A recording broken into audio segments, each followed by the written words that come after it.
Fala galera, tudo bem? No vídeo de hoje eu vou estar comentando um pouco desse livro aqui. É, o livro, o título do livro é Uma Teoria de Tudo que Importa, uma breve introdução a Einstein e suas ideias surpreendentes sobre Deus. O autor do livro é o nosso caríssimo Alistair McGrath. O legal é que esse vídeo vai servir quase como uma introdução aos próximos vídeos que eu quero fazer aqui no canal. Eu quero gravar uma série de vídeos sobre esse outro livro aqui, que é... não vai ficar, foca. Não vai aparecer direito as letras, mas é livro também do Alistair McGrath, lançado recentemente na coleção Fé, Ciência e Cultura, pela Thomas Nelson, junto com a BC2. E o título do livro é Ciência e Religião, Fundamentos para o Diálogo. Então essa vai ser a primeira, talvez uma série de vídeos. E as ideias que o McGrath trabalha naquele livro são muito parecidas com a que ele acaba abordando nesse livro sobre o Einstein. Esse livro sobre o Einstein em particular foi escrito não para cristãos, foi escrito para qualquer um. O outro também não, né? Mas especial para pessoas que professam uma fé em particular a cristã. Esse aqui não é o caso. O ator principal nesse livro é o próprio Einstein. Então, para a gente entender um pouco quem que foi Einstein, né? Todo mundo escuta esse nome e já pensa, né? E igual a MC ao quadrado, tal. Tem aquela foto clássica dele com a língua de fora, né? Enfim, cara, quem foi esse cara? Por que ele é tão famoso, né? O que ele fez? Então, ele foi um físico teórico alemão. É engraçado, porque a fórmula famosa dele é igual a MC ao quadrado, mas a teoria pela qual ele é famoso é a relatividade. E a teoria da relatividade diz... não vai falar da equivalência de massa e energia, não. Enfim.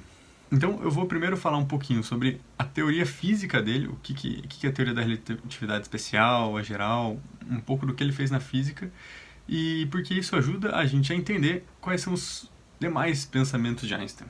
Então, beleza, vamos para a primeira parte do vídeo, as teorias físicas de Einstein. Então, em 1905, ele lançou, né? Ele publicou quatro artigos e em cada um desses 4 artigos ele estabeleceu uma coisa muito inovadora na física. O primeiro desses 4 artigos foi sobre o efeito fotoelétrico. Qual que era o problema que esse artigo resolveu, né? A luz, para todos os fins teóricos, né, ela era descrita como uma onda eletromagnética. E isso era suficiente para descrever todos os fenômenos da luz que era necessário, né? Isso foi uma descrição feita por Maxwell ali no final do século XIX. Contudo, ainda tinha um problema que eles não conseguiam resolver com a teoria existente, que é quando você ilumina uma placa de metal com uma luz, com uma lâmpada, né? Então, você percebe que aumentar o brilho, né, aumentar a intensidade da luz que essa lâmpada emite, não faz com que essa placa de metal emita mais elétrons. E pensa que coisa curiosa, você ilumina uma placa com uma lâmpada branca, né? Todas as cores. E ela vai emitir elétrons. Tudo bem, a gente pode aceitar isso. Mas pensa, agora você vai emitir só algumas cores de luz, para ver o que acontece, né? Você emite luz vermelha. Ah, tá, emitiu poucos elétrons. Você colocou luz verde, emitiu mais. Você colocou luz azul, emitiu mais. Por que mudar a cor da luz muda a quantidade de elétrons que são emitidos, mas aumentar a intensidade dela, ou seja, deixar a luz mais forte, né, a gente diria assim, não faria com que mais elétrons fossem emitidos, né? Isso é um desafio que a descrição eletromagnética da luz não resolvia. E o brilhantismo de Einstein nesse artigo do efeito fotoelétrico, e foi por causa dele que em 1922 ele recebeu o Prêmio Nobel de Física, foi propor que nesses casos, que para descrever isso a gente precisa propor que a luz pode ser descrita como uma partícula, né, um pacote de onda, a gente costuma dizer para conciliar as coisas. E aí, fazendo as descrições, ele resolveu o problema, ótimo. O problema que gerou a partir da resolução é que a luz é simultaneamente uma onda e uma partícula, o que não faz sentido nenhum, mas é o que é, e foi o que Einstein propôs, e acabou sendo aceito e é o paradigma dominante na ciência ainda hoje. O próximo artigo que Einstein publicou foi sobre o efeito browniano. Agora, o movimento browniano, perdão. E o que é o movimento browniano? Você pode ver ele na sua casa. Você pega um copo com água e colocar uma gotinha de corante nesse copo d'água. E você vai ver que a gota de corante, ela vai fazer um caminho diferente, né? É basicamente isso. Partículas suspensas em um líquido vão ter um movimento aleatório. Elas não vão ficar paradas ou ter um padrão de movimento que você podia esperar, né? Já que a temperatura do líquido está uniforme, né? Tal. Então você podia esperar isso. Einstein propondo a existência de átomos ou moléculas, né, se movimentando com velocidades aleatórias dentro do líquido, seguindo a descrição de Boltzmann ali, conseguiu calcular o caminho, o movimento browniano, né? E percebe que não é um cálculo exato, né? Porque é um fenômeno meio aleatório, mas ele conseguiu descrever o fenômeno analiticamente.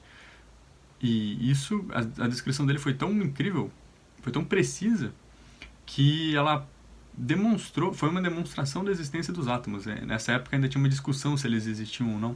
E esse artigo de Einstein foi um grande peso a favor. Os próximos 2 artigos aí tá chegando na parte que a gente quer saber, né? O terceiro artigo foi a teoria da relatividade restrita.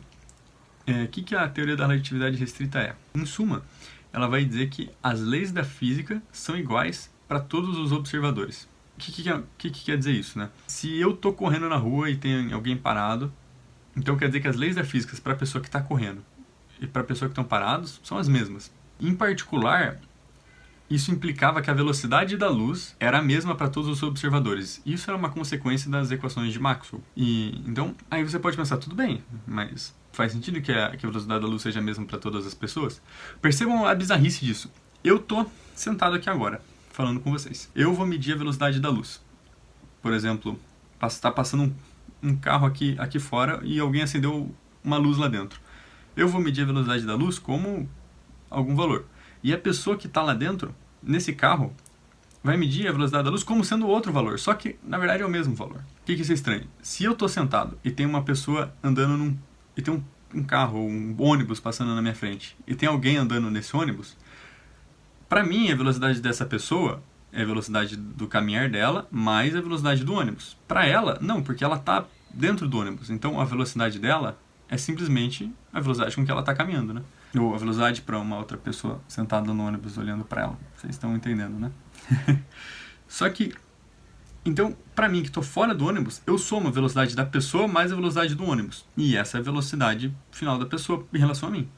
Porém, com a luz, não é a velocidade da luz mais a velocidade do ônibus passando que vai determinar a velocidade da luz que eu vou medir, não. É simplesmente a mesma. Soltando essa hipótese, né, a gente pode fazer uma série de deduções, é o que Einstein faz nesse artigo, e com isso você chega a um monte de coisas bizarras, tipo contração do tempo, dilatação do tempo, contração do espaço, fórmula de adição de velocidades na relatividade, enfim, tem uma série de resultados que não fazem o menor sentido deduzidos daí. E o outro artigo que ele publica nesse ano é simplesmente falando que a massa e a energia são equivalentes, né?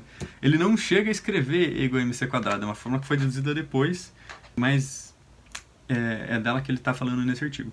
E por fim, em 1915, ele publica um outro artigo falando aí sim da teoria da relatividade geral. A teoria da relatividade geral, ela muda completamente o paradigma da física. O último paradigma da física tinha sido estabelecido por Newton, ali em 1600 e pouco. E qual que é?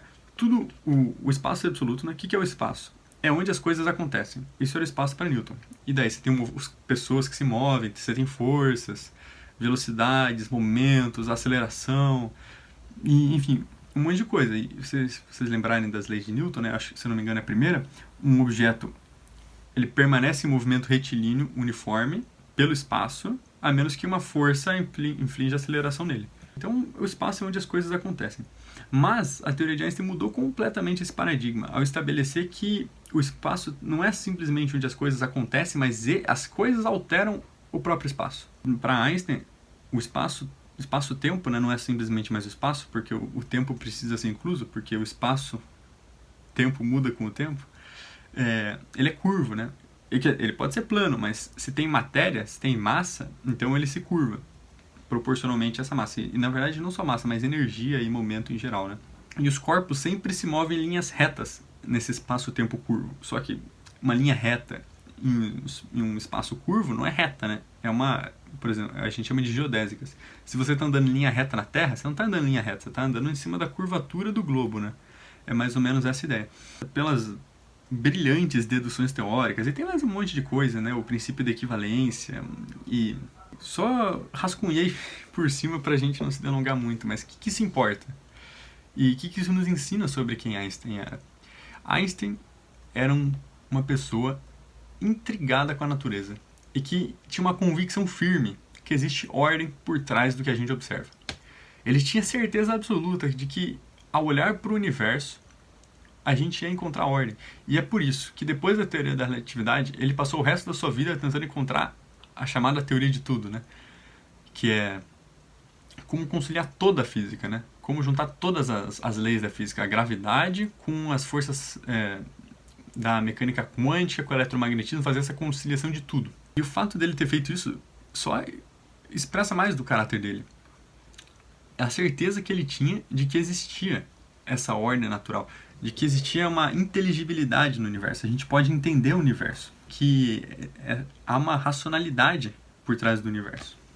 Uma das famosas frases de Einstein é: a coisa mais ilógica sobre o universo é o fato dele ser inteligível. Porque, de fato, se a gente com ele for parar pra pensar, cara, a gente pode entender o universo. Por quê? Por que existem leis da física tão bonitas? E por que com essas leis a gente consegue fazer deduções e, a partir de leis bem gerais, estudar fenômenos super específicos, e cada fenômeno a qual a gente aplica as leis gerais dá certo? E por quê que as coisas, sabe, agem sempre da mesma maneira?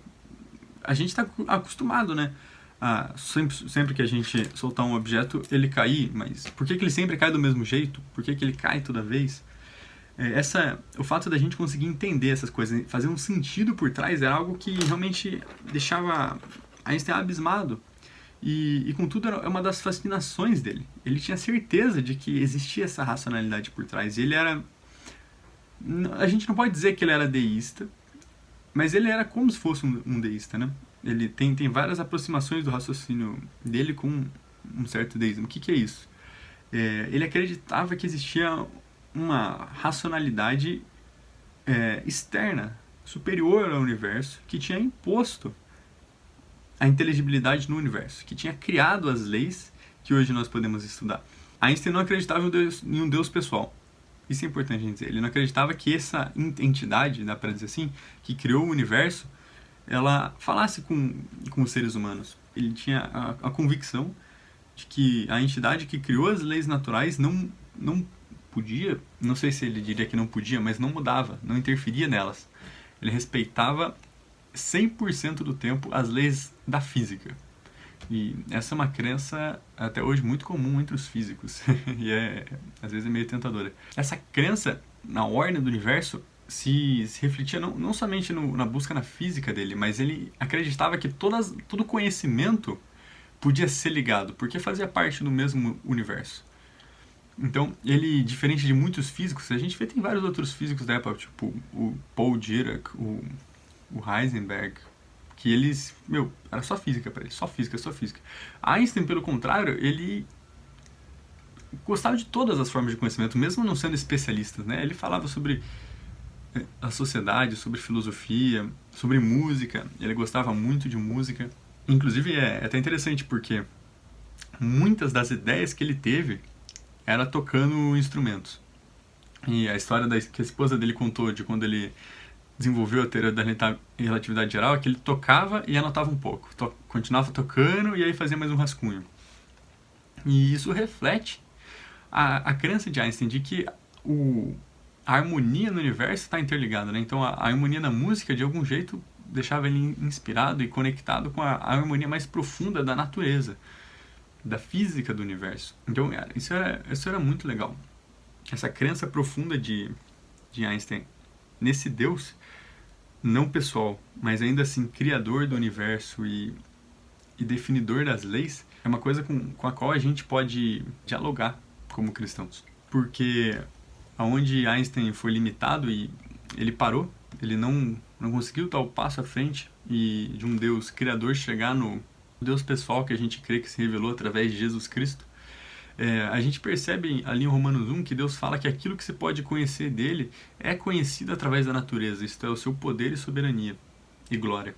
Então a gente percebe que Deus se revela através da natureza e ele deixou pistas, evidências, coisas que nós, como seres humanos, podemos olhar e fazer sentido e de alguma forma nos aproximar dele.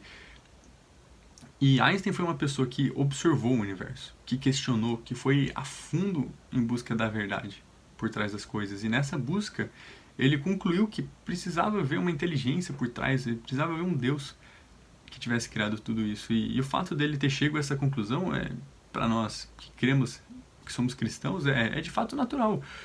A gente é movido com essa convicção de que quanto mais a gente olhar para o universo, mais Deus a gente vai achar nele. E não necessariamente naquilo que a ciência não explica, mas naquilo que ela explica. Porque o fato dela explicar é incrível. E tudo aquilo que a ciência foi capaz de explicar, ela o fez pela graça de Deus, que permite que a gente entenda e descubra coisas.